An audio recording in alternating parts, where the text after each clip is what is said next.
I wouldn't call myself much of a fan of the old Nickelodeon. I think that era was just okay at best. I understand that the quality has gone downhill nowadays, but I just don't like something just because it's from the golden age or because it's from the 90s.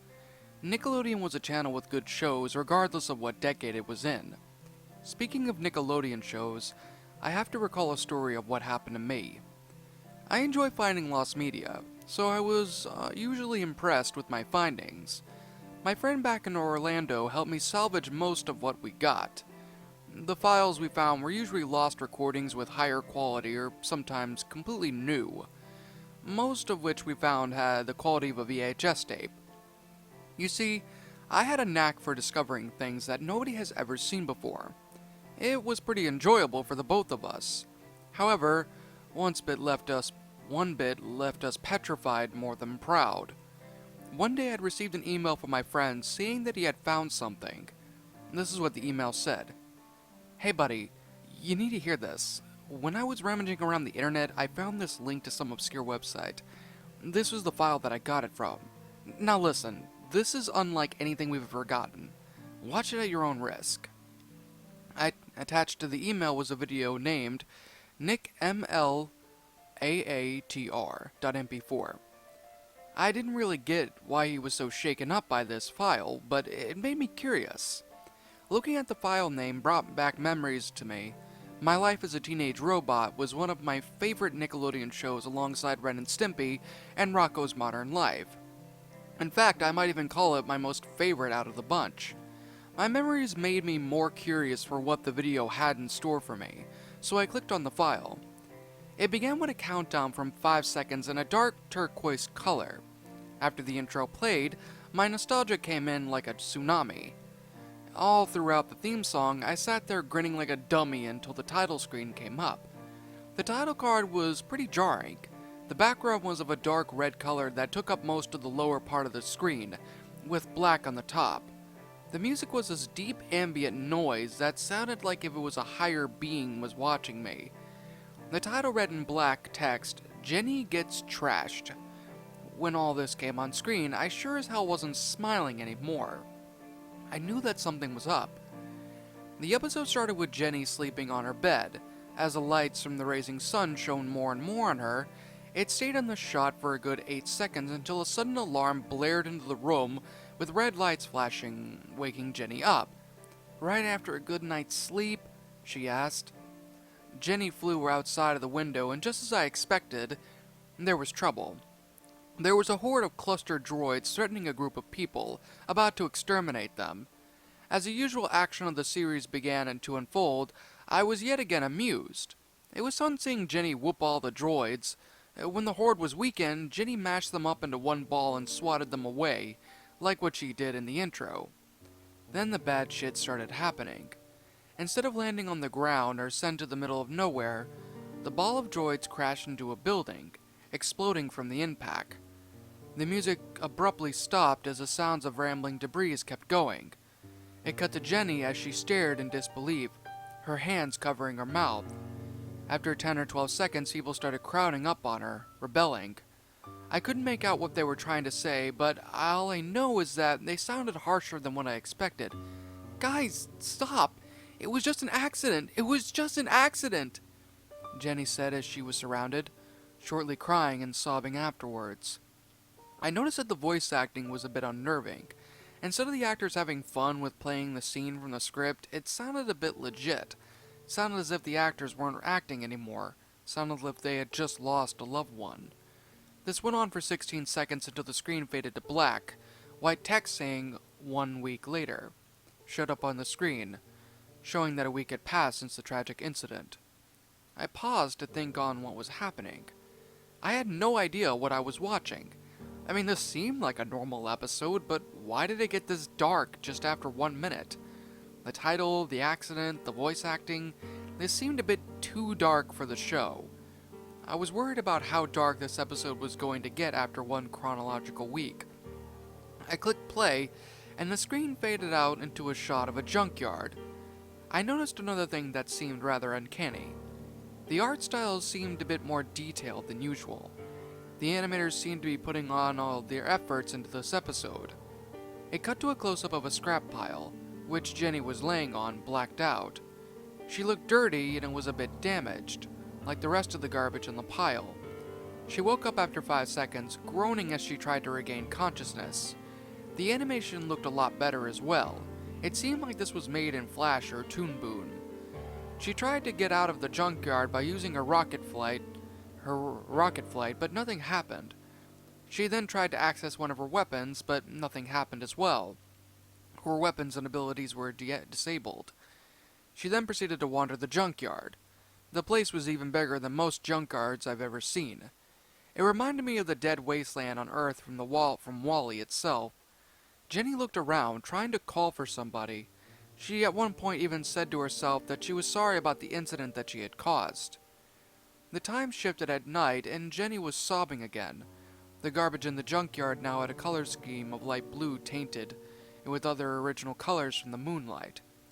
Jenny then proceeded into the darkest area of the junkyard. She stopped in her tracks when she looked up at her surroundings. It cut to a close-up of a robot's dismantled face.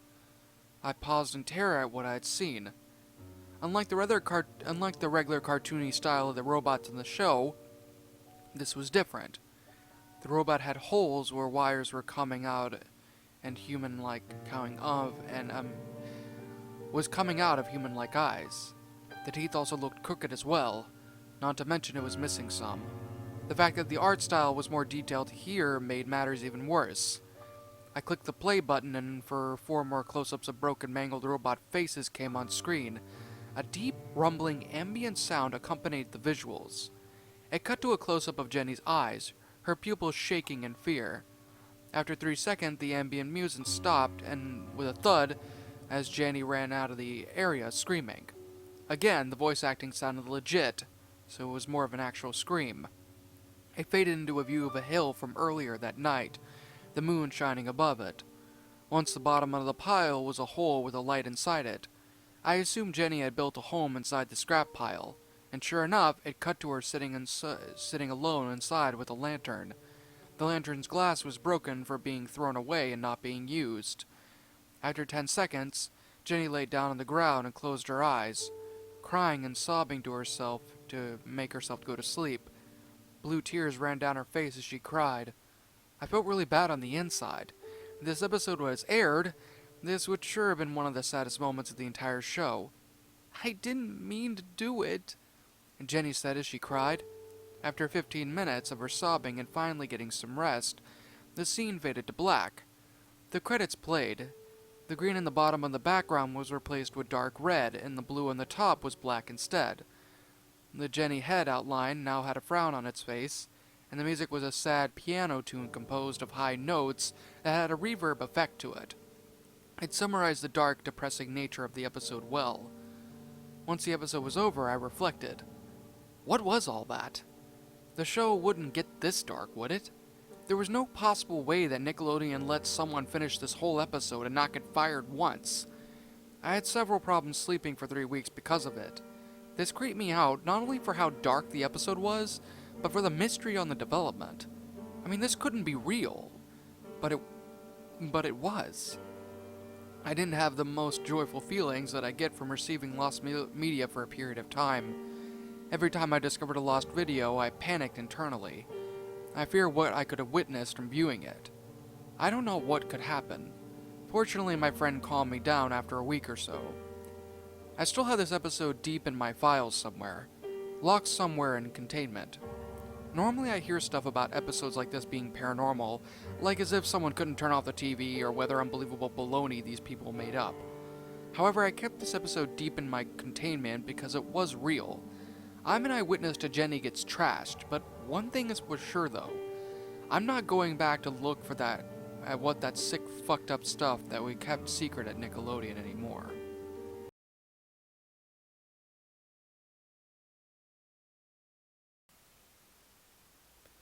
And that, my little shadows, was My Life as a Teenage Robot, Jenny Gets Trashed.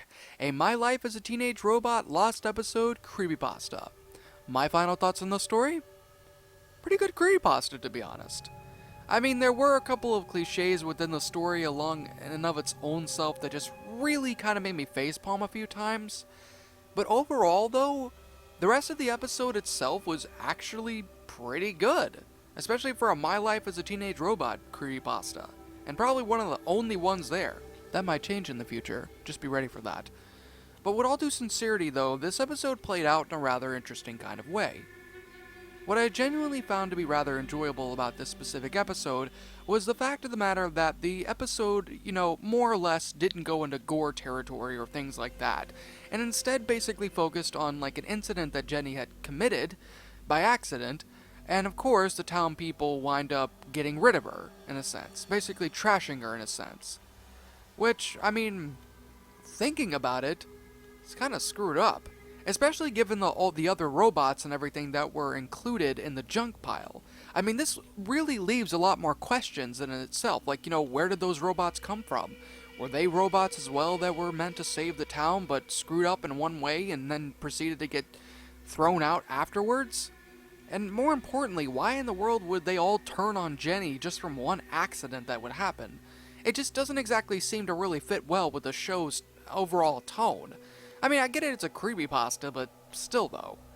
Now, in regards to how the episode itself kind of failed, in a sense, was the usage of realistic screaming. Now, I get it that the story was trying to incorporate it in a way that wouldn't sound crappy and cliche, but I'm sorry to have to say this, but that is the case. I mean, how do you make a realistic scream?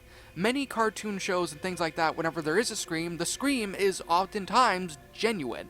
I mean, genuine in a way that it sounds like any other kind of scream. How exactly do you get a full-on realistic scream just from that alone? I mean, I know that it's like one of the few things, more or less, that's a problem with the story, but every time I kept hearing it, every time I kept having to read it, it just made me kind of cringe a little bit. I mean, I'm not trying to sound rude, but it's true. It's very much true. But despite all of that, though, I found the rest of this episode to be extremely enjoyable. Found it to be fun, and I found it to be nice. But even with that being said, I also do think that this episode could have done a lot better if the realistic aspect in the scream and everything was kind of cut out. If that was cut out with just the regular scream, it would be a full-on perfect episode. But even with that being said, though, this is simply my own personal opinion, and if you disagree with it, that's perfectly fine too.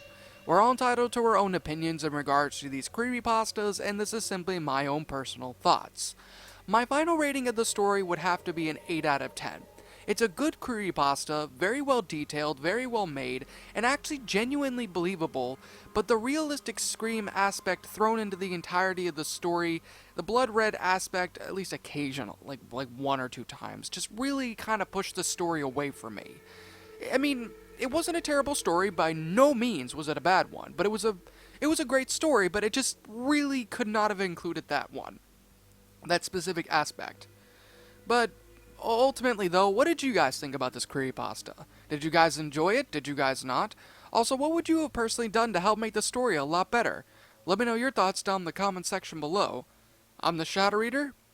Thanks again for watching today's episode, and like always, roll the outro because I'm out. In fear and surprise as your eyes widen, your mouth goes dry with each battered breath. You try to scream, your mind begs to leave, glued to your computer screen. The killers they slash, the tapes burn and crash. The cartridge you bought will be your final haunt. The rituals of hate will seal your fate. The tears you shed will be from the fear-gripping horror-driven nightmarish gore-filled, terrorizing, hateful, burning, violent, rage-inducing, knife-slashing, blood-splattering, silent screams. Only time will tell if you will escape this online hell. Your horror-filled obsessions will come with its own regressions. Your pathetic screams will not be heeded in any way, because your nightmares will come at any day.